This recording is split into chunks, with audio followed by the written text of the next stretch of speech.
معتدہ گھر سے باہر نہ نکلے۔ چنانچہ اگر دوران عدت نان و نفقے کا انتظام ہو تو کسی بھی قسم کی معتدہ کے لیے دوران عدت گھر سے باہر جانا یہ جائز نہیں ہے۔ البتہ اگر نان و نفقے کا انتظام نہ ہو، کوئی کمانے والا نہیں، گھر میں کوئی ضرورت پوری کرنے والا نہیں، کوئی دینے والا نہیں،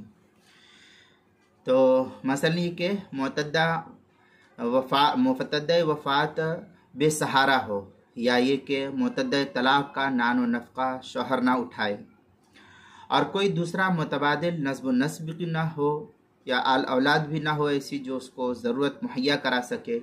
تو ایسی معتدہ عورت دن کے وقت کسب معاش کے لیے گھر سے باہر جا سکتی ہے، یعنی ضرورت کے لیے کمانے کے لیے وہ جا سکتی ہے، لیکن رات واپس آ کر گھر میں گزارنا اس عورت کے لیے ضروری ہے۔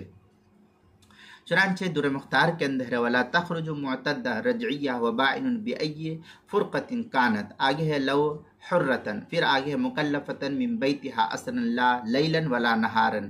ولا الى صحن دار فیہا منازل لغیرہ۔ اس طریقے کی عبارت جو ہے در مختار شامی کتاب الطلاق فصل فی الحداد جلد نمبر 5 صفحہ نمبر 223 اور 225 پر اس کو نقل کیا ہے۔ اسی طریقے سے آگے فتاوی شامیہ میں ہے وَأَمَّا الْخُرُوجُ لِلضَّرُورَةِ فَلَا فَرَقَ فِيهِ بَيْنَهُمَا كَمَا نَصُّ عَلَيْهِ فِيمَا يَأْتِي۔